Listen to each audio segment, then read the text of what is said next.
Nous allons maintenant effectuer l'exercice numéro 10 du premier cours. Donc, on va aller dans Esquisse, on va aller choisir le plan de face. Je vais positionner mon origine ici.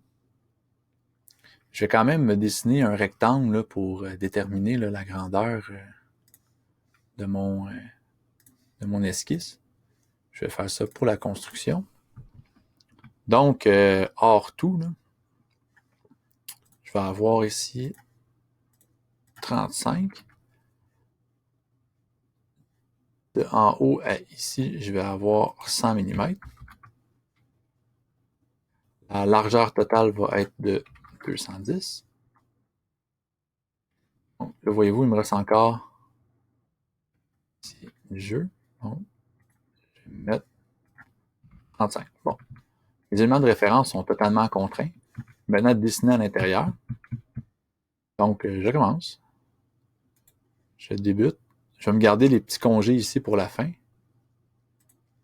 Je fais ma forme. Puis là, quand je suis arrivé ici, j'ai un arc de cercle. Je peux retourner à mon point et faire un arc de cercle. J'ai une petite ligne droite. Ça s'en va tout droit ici. Ça redescend.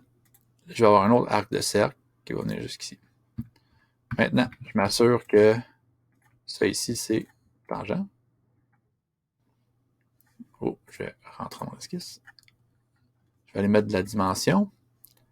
Ici, l'arc de cercle, son centre est sur l'origine. Pourquoi il me donne un message d'erreur?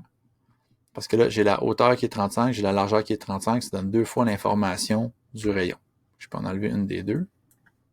Ici, je peux aller mettre un rayon de 25. La hauteur de ce segment-là, c'est 75. Là, ici, je ne peux pas le positionner parce que cette ligne-là dépend du positionnement des rectangles à l'intérieur. Donc, je dois attendre un peu. En attendant, ce que je vais aller faire, c'est mes autres congés. Ici, j'ai des congés de 15. Ici et ici.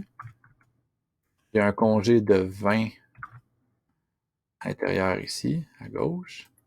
Et j'ai un congé de 6 à l'intérieur à droite.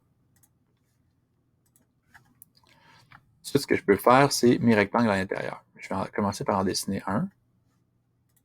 Donc, comme ça. Je vais le positionner.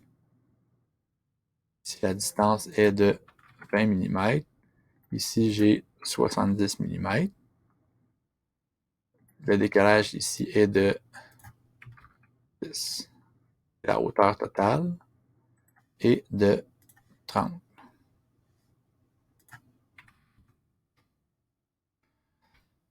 Pour l'autre rectangle qui est ici, je pourrais faire une répétition linéaire.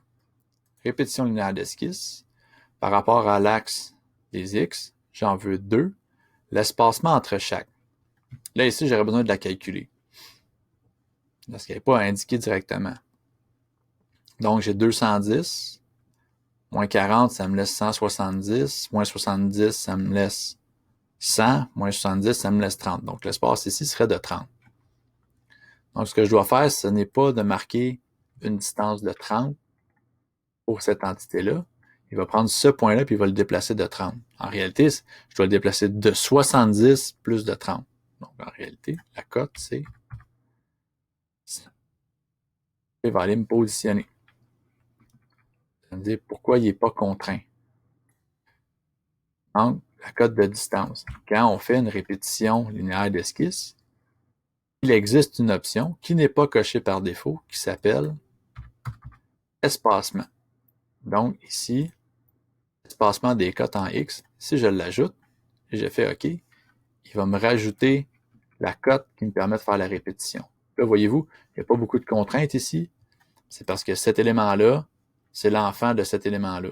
Si mon rectangle original n'est pas bien contraint, eh bien, la répétition ne pourra pas l'être. Ensuite, il me manque le 20. Et finalement, les cercles. Donc, ici, on a 50, 30, et l'esquisse est complétée.